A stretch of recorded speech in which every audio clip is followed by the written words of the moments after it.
Hello friends, নানান ব্যঞ্জনে তোমাদের সকলকে স্বাগত জানাচ্ছি।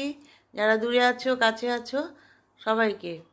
আমি দেখো একটা শুকনা খোলা কড়াই নিয়েছি, এর মধ্যে আমি একটু জিরা ভেজে নিচ্ছি। এগুলোকে আমি একটু পাটায় বেটে নেব, তাহলে খেতে খুব টেস্ট হয়। যাই হোক, বেটে নিয়েছি। এখন আমি কড়াইতে তেল বসিয়ে দিয়েছি, তেলের মধ্যে কটা বড়ি ভেজে নিচ্ছি।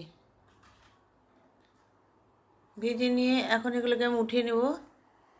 আর এখানে দেখো কলমি শাক নিয়েছি, আর এখানে সবজি নিয়েছি পটল, তারপরে মুখি, মিষ্টি কুমড়া, আলু, বেগুন।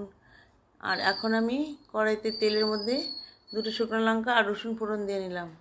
রসুন ফোড়ন দিয়ে তারপরে এখন আমি এখানে অল্প কালো জিরা দিয়ে দিলাম।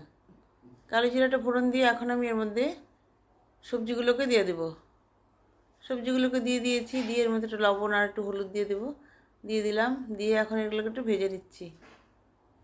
এগুলোকে একটু ভালো করে ভেজে নেব। এখন ঢেকে দিচ্ছি যাতে ভালো করে একটু মজে যায়। এখন আমি ঢাকনাটাকে উঠিয়ে নিচ্ছি।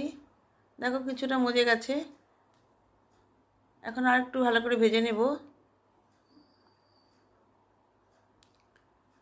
এখন এর মধ্যে শাকগুলোকে দিয়ে দিচ্ছি।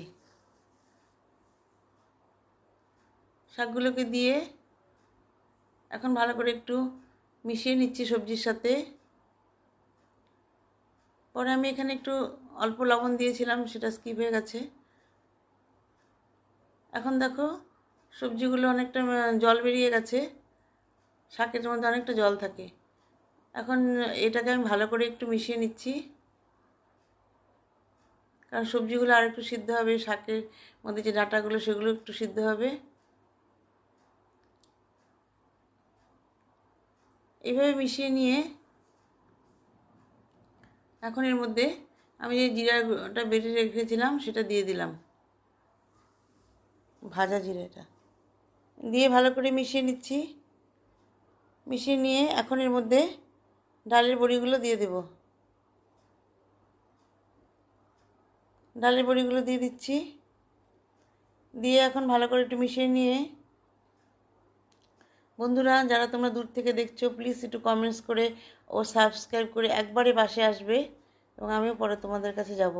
এখন এর মধ্যে আমি একটু সামান্য চিনি দিয়ে দিলাম, কারণ সবজি দিয়েছি তো একটু চিনি দিলে ভালো লাগবে। আমি তো রসুন দিয়েছি, যারা নিরামিষ খাবে তারা একটু পাঁচফোড়ন দিয়ে নেবে, তাহলে খুবই ভালো লাগে। দেখো আলুগুলো সিদ্ধ হয়ে গেছে। এখন আমি এটাকে এভাবে সার্ভ করে দিলাম। বন্ধুরা তোমরা যেন সবাই ভালো থাকো এবং সুস্থ থাকো, এই কামনা করি আমি ঈশ্বরের কাছে। নমস্কার।